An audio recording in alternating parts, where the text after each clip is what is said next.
Before I even begin reviewing episode 7, I just want to say that episode 6 was complete and utter fan service.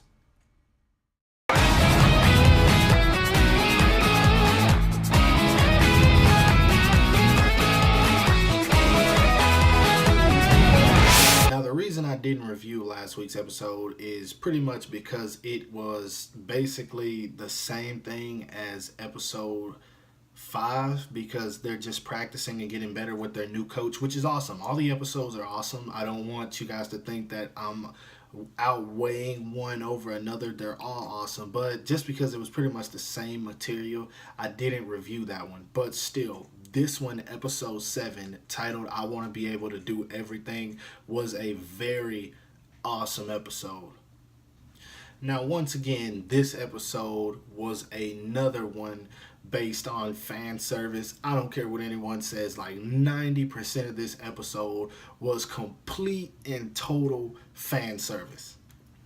I'll discuss my reason for saying that in just a second, but the episode started out, everyone was asleep. They've been tired from all the intense practicing they've been doing during camp, and we have Gion, who wakes up after having a slight dream about, I believe it's said to be his older brother, telling him, hey, you're not big enough to play with us. It's very short-lived. I think it's probably only about 30 seconds of the episode, but he wakes everyone up and he says, all right, guys, let's go. It's time to go practice. He's ready. He's roaring to go while everyone else is tired, and they ask him, why are you so excited to do this? And he says to them, well, it's because I've never done anything like this before.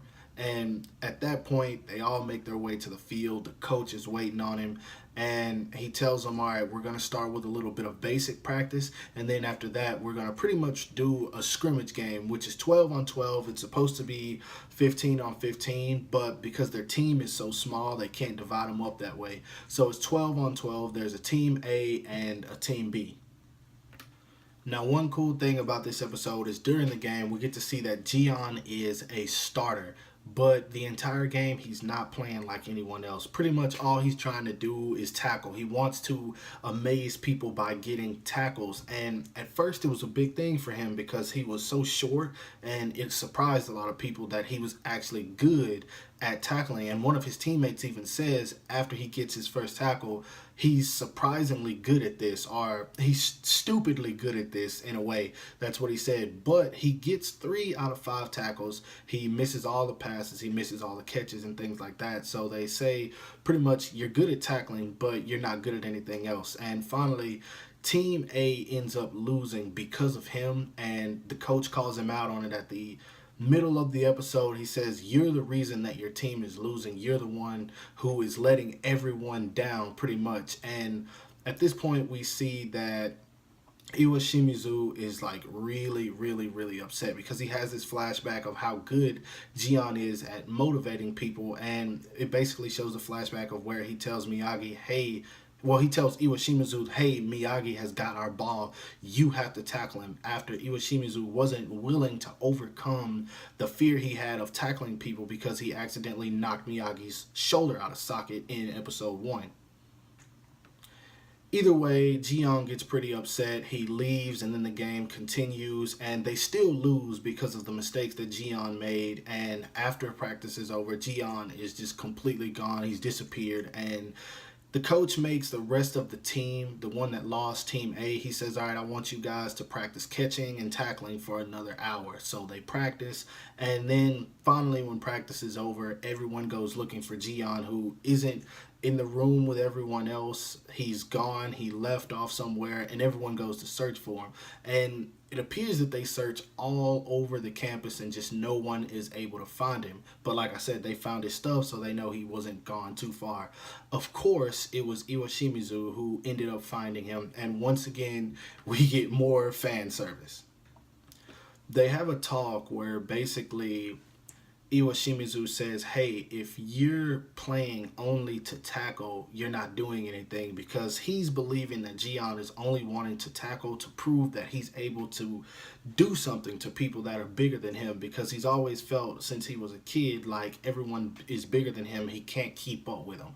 And that's what Iwashimizu is telling him. He says, you can't just be in this just for the tackle. You're letting the whole team down, which is pretty much what the coach says, because he says right before they go to look for him, that brat hasn't even started to play rugby yet. So even though he's in the game, he's saying he's not even playing the same game of you. It's almost like he's saying he's playing his own game. He's playing by his own rules. He's doing what he wants to do to benefit himself. He's not trying to benefit everyone else.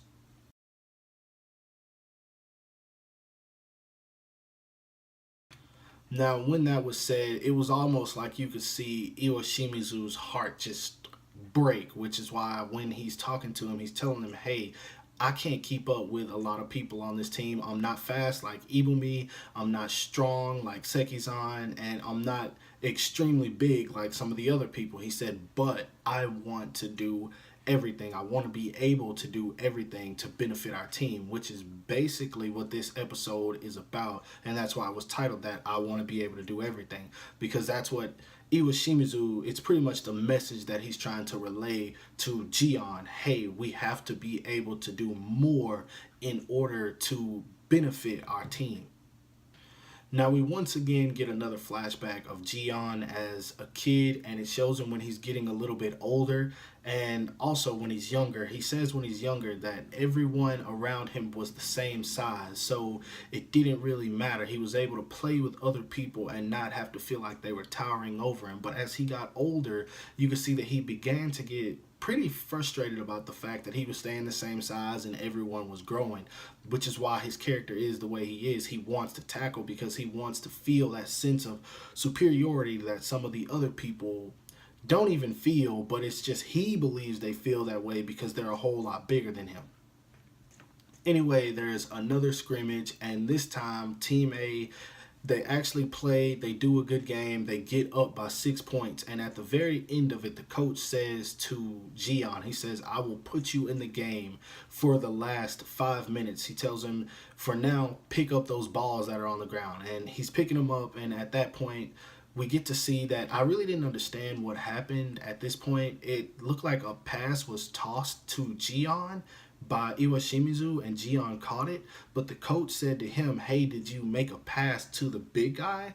Kind of like Gion made a pass to him. I really didn't understand that part. I rewatched it and I tried to get it, but I just really couldn't understand it. But either way, Gion catches it. He dives to the ground after catching it, and the coach says, all right, get in there. And so he goes in, he switches out with one of his teammates, and at this point we get to see that he's thinking outside of the box. I don't even think he went for a tackle while he was in the game for the last 5 minutes. There's a kickoff that goes straight to the opposite end of the field. We see Ibumi who's running for it, and we see Gion go for it. Gion actually recovers it, and Ibumi says, all right, hey, that's mine, you little brat. And pretty much that's just him all the time. He's just a cocky character. I found that out after the last episode. But anyway, he tries to take the ball from him, and that's when we see Iwashimizu come to Gion's defense, and he says, hey, take the ball, hurry up, we can't let them score.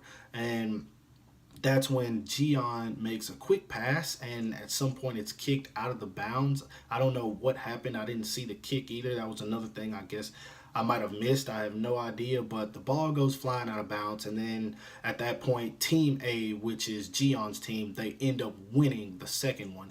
So everyone's happy. They're telling him, hey, good job at recovering the ball. Good job at keeping it. You did good this round. And in the last 5 minutes, he becomes pretty much the MVP of the game. So it was a good episode for him, and also it was a whole lot of character development. We found out a few things that we didn't know about Gion, but I'm pretty sure it was some stuff we could have guessed just by the way he acts when people talk down to him like he's a kid. So yeah, a few things we could have guessed, but I'm really loving the character development episodes, because the last one was about pretty much Ibumi, and now we're getting one about Gion. We got Iwashimizu a little bit in the first, so we also got Sekizan in one of the past episodes. So they're giving us a whole lot of character development while also giving us really good, extremely good episodes. And man, just it was a flawless episode once again. I love this show dearly every week. I enjoy reviewing it, and I'm going to continue to review it. Like I said, I didn't review it last week because it's pretty much a continuation of what happened when the coach came, and I really didn't care much for Evil Me. His character hasn't grown on me yet.